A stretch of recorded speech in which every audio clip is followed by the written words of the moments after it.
ये है दिल्ली क्राइम मोर्चा news network. बता रही हूँ, मिल गया ना तू दीपा, तेरी माँ बहन एक कर दूंगी मैं।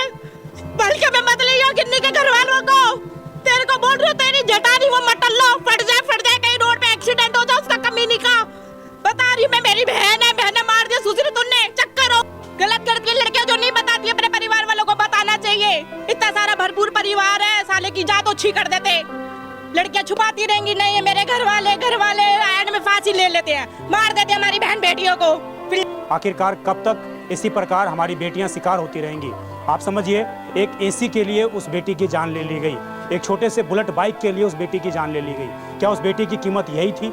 हालांकि अभी लड़का और बहू दोनों प्राइवेट काम करते हैं, वो मांग करते हैं, ये कहाँ से देंगे? और फिर अपने गुंजाइश से ज्यादा सामान दे दिया, फिर भी मांगते हैं। फिर लड़की को भी गला घोट के मार दिया उन्होंने, फिर घर से भाग। ला सकता है तू? है तेरे में दम? कभी लगा आपको कि आपकी बहन इस तरीके नहीं कभी। वो भैया बहुत अच्छी लड़की थी, बहुत शांत लड़की थी, बहुत सुलझी भी लड़की थी, बहुत शरीफ थी, किसी कोई चीज में नहीं, साफ सुथरी लड़की हमने भी आई। 6-5 महीने पहले उसकी शादी हुई, 5 दिसंबर को शादी हुई उस लड़की की। 13 तारीख को खबर आई, वो भी ये खबर आई कि वो फांसी लगा। कैसे लगा लेगी मेरी बहन फांसी? और इतनी छोटी सी जिस कमरे में गेट नहीं है, उस कमरे में इतनी छोटी सी हाइट वाली बच्ची अगर कुछ कर रही होगी तो लोगों को दिखेगा नहीं। बच्चा चाहिए मुझे, इंसाफ चाहिए। मेरी तो बच्ची गई, वो आजाद कैसे घूमेगा? मुझे उसका भी बच्चा चाहिए।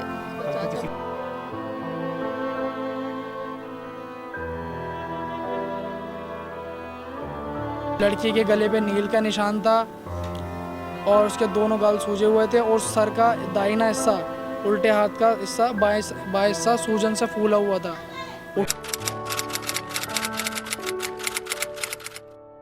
नमस्कार, जय हिंद। आप देख रहे हैं दिल्ली क्राइम मोर्चा।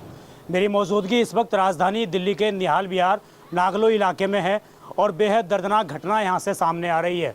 हम लगातार आधुनिक होते जा रहे हैं, लेकिन आज भी आधुनिक होते समाज में हमारी सोच नाली के बराबर है।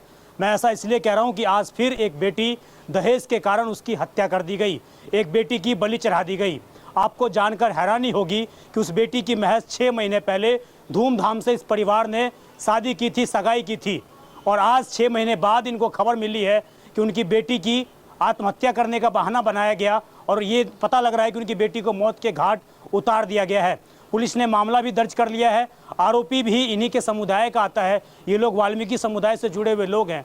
बड़े ही धूमधाम से शादी हुई थी। शादी होने के 2 से 3 महीने के बाद ही इनकी लड़की से लगातार सोने की अंगूठियाँ, लगातार पैसे की डिमांड, ये तमाम चीज़ें की जा रही थी। लड़की ने इस बात का विरोध किया, पढ़ी लिखी लड़की थी, उससे बर्दाश्त नहीं हुआ और कल बुधवार को 10 बजे के आसपास परिवार को ये कॉल दी जाती है कि उनकी बेटी ने आत्महत्या कर ली है। जब परिवार मौके पर पहुंचता है तो पता लगता है कि उनकी बेटी की बेरहमी तरीके से उनके साथ मारपीट की गई है।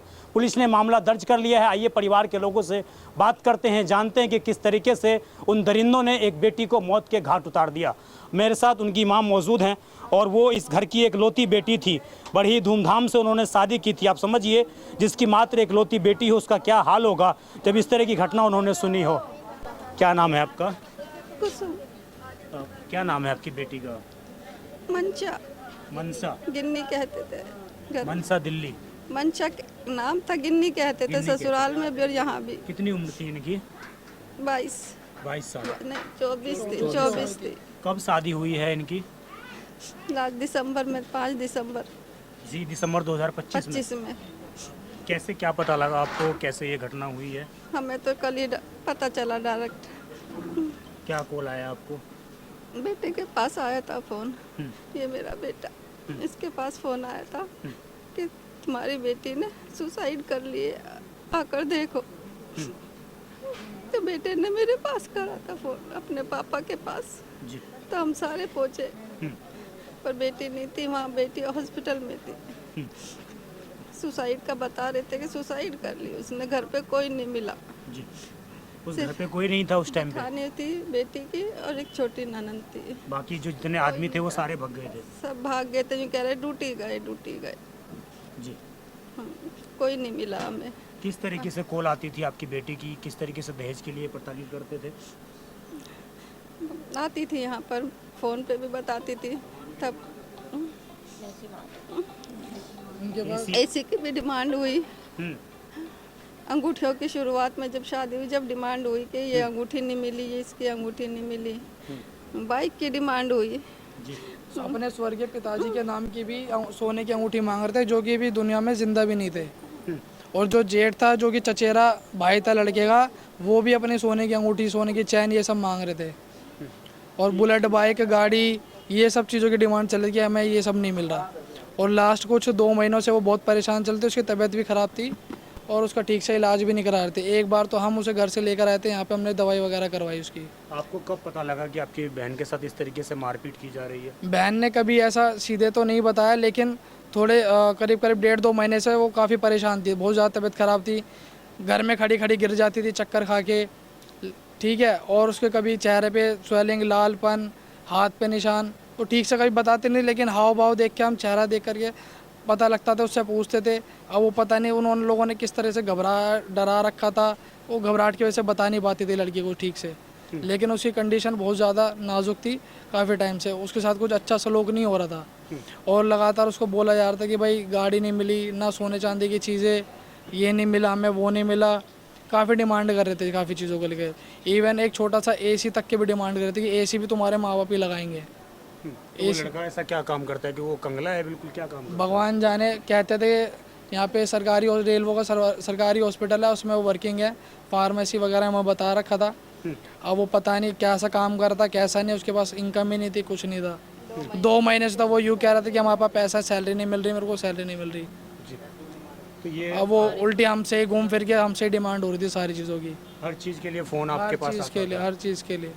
तो इसकी कंप्लेन आपने कभी, आपकी बहन ने कभी कंप्लेन की कि मेरे को मारा जाता है, पीटा जाता है इस तरीके से? कंप्लेंट नहीं हुई, बस यही हमसे गलती हो गई कि हमने सही टाइम पे कंप्लेंट नहीं करी पहली बारी में ही। यही सबसे बड़ी आज की डेट में हमसे गलती हो गई।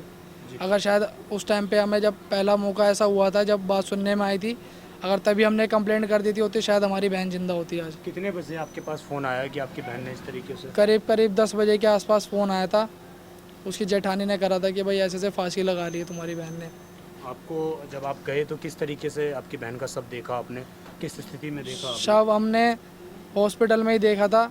हॉस्पिटल वाले डॉक्टर ने बताया कि यहाँ पे हॉस्पिटल में आने से पहले उसकी डेथ हो चुकी थी, और वहाँ पे ना तो कोई घर का आदमी था, ना हॉस्पिटल के अंदर कोई नहीं था, ना तो लड़का था, ना तो लड़के के परिवार वाले, कोई भी आदमी नहीं था। सिर्फ एक जेठानी बैठी थी, वो भी हमें देख के भाग गई थी हमारे आने के बाद, वो भी चली गई थी।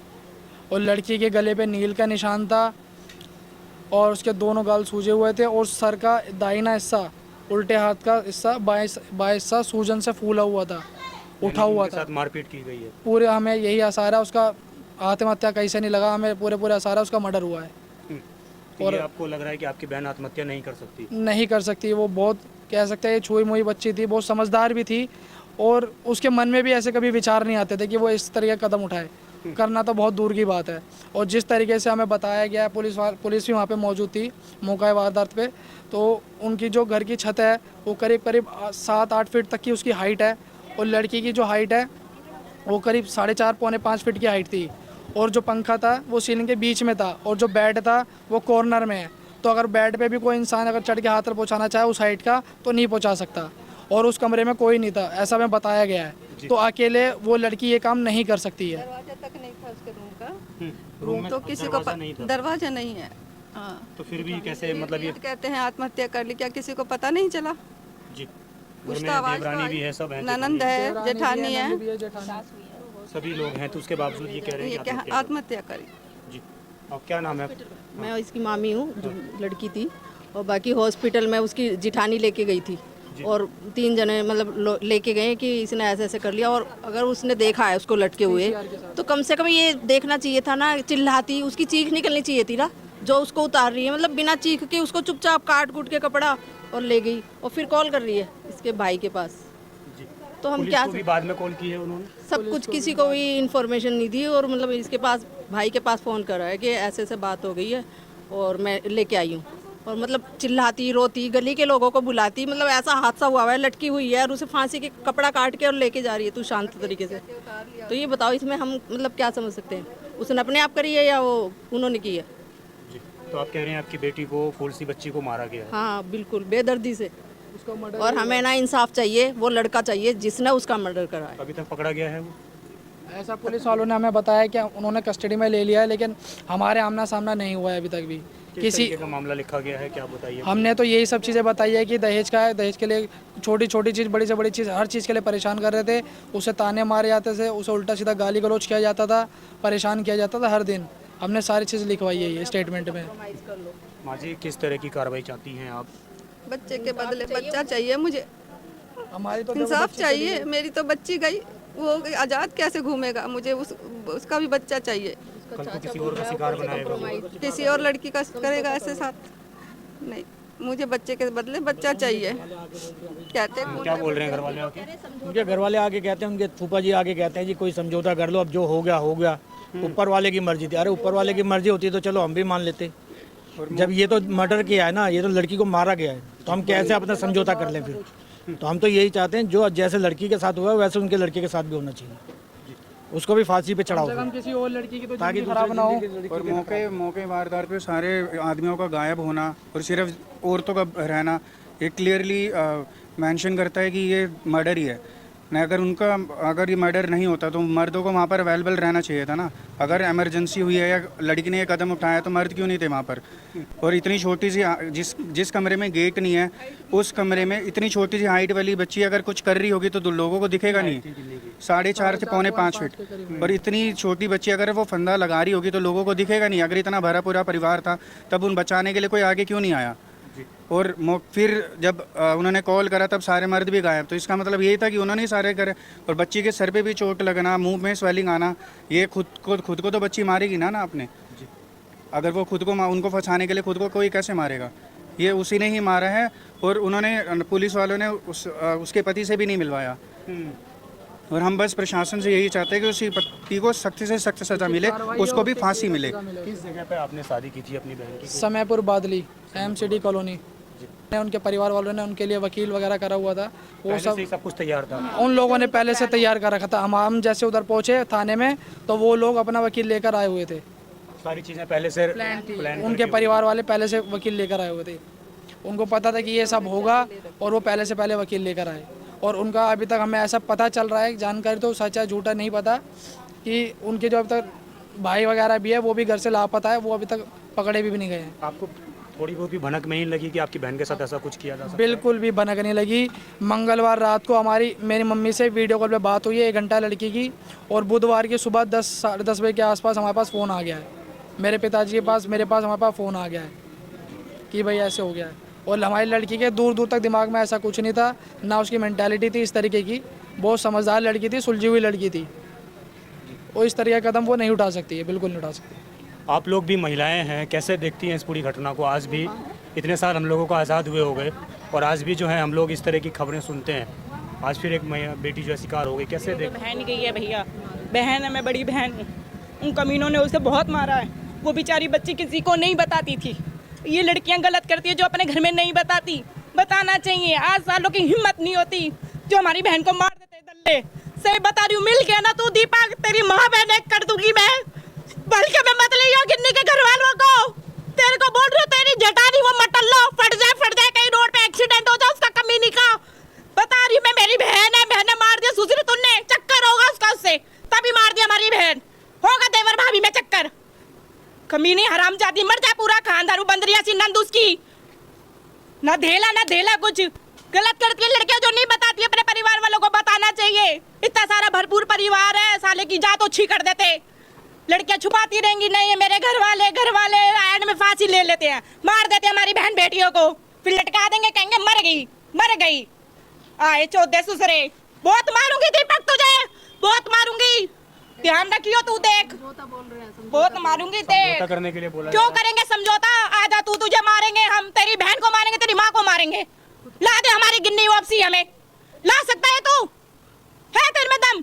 कभी लगा आपको कि आपकी बहन इस तरीके नहीं कभी। वो भैया बहुत अच्छी लड़की थी, बहुत शांत लड़की थी, बहुत सुलझी हुई लड़की थी, बहुत शरीफ थी, किसी कोई चीज में नहीं, साफ सुथरी लड़की। हमने भी आई 6-5 महीने पहले उसकी शादी हुई, 5 दिसंबर को शादी हुई उस लड़की की। 13 तारीख को खबर आई, वो भी ये खबर आई कि वो फांसी लगा। कैसे लगा लेगी मेरी बहन फांसी? कमीने मारते थे उसे, टॉर्चर करते थे, सामने फोन रखा रहता था, बात करती थी, देखते रहते होंगे, हमें क्या पता क्या कर रहे हैं वो। डराते होंगे उसे, कुछ मत बताइए, मार देंगे, तेरे भाई को मार देंगे।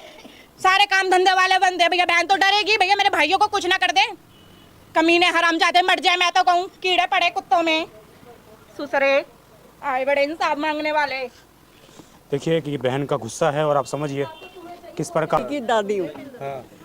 अब दोनों लड़का और बहू दोनों प्राइवेट काम करते हैं, वो मांग करते हैं, ये कहाँ से देंगे?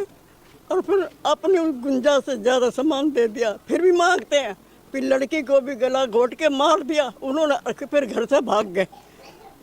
हमें तो इंसाफ चाहिए, लड़के को फांसी चाहिए, बस हमारा इंसाफ चाहिए। हमारे को क्या बात करती थी आपसे, क्या कहती थी कि दादी यही कहती थी मेरे से सामान मांगते हैं, ये करते हैं, वो करते हैं, यही बताती थी फोन कर करके। आपको लगता है आपकी पोती ऐसा कर सकती है? क्या पता, उन्होंने करा, पोती तो नहीं कर सकती, कोई अपनी जान दे देगा। उन्होंने ही करा है, करके भाग गए वो घर का ताला मार के। और जो है इस तरीके से ये पूरी वारदात को, इस पूरी घटना को अंजाम दिया गया। और बार बार मैं यही कहता हूँ कि आखिरकार हम आधुनिक तो हो गए हैं, हम डेवलप तो होते जा रहे हैं, हम पैसे वाले तो होते जा रहे हैं, लेकिन हमारी सोच आज भी निचले स्तर की है। आज भी जो संवैधानिक कानूनी अपराध है उसको आज भी लोग बार बार दोहराने का प्रयास करते हैं। आखिरकार कब तक इसी प्रकार हमारी बेटियां शिकार होती रहेंगी? आप समझिए, एक एसी के लिए उस बेटी की जान ले ली गई, एक छोटे से बुलेट बाइक के लिए उस बेटी की जान ले ली गई। क्या उस बेटी की कीमत यही थी? हालांकि अभी जांच पड़ताल का विषय है कि क्या इसके पीछे का वास्तविक कारण है, लेकिन जिस तरीके से परिवार ये आरोप लगा रहा है कि उस महिला के सर पर चोट लगी हुई थी, उनके गर्दन पर गहरे घाव के निशान हैं, उससे साफ तौर से परिवार ये शक जता रहा है कि उनके परिचित की, उनके बहन की जानबूझकर हत्या की गई है। देखना होगा दिल्ली पुलिस इस मामले में कितनी जल्दी उस आरोपी को हिरासत में लेकर कानूनी रूप से सलाखों के पीछे पहुंचाती है। आप देखते रहें दिल्ली क्राइम मोर्चा में विजय ठाकुर। अपने और अपनों का बहुत ख्याल रखिए। धन्यवाद।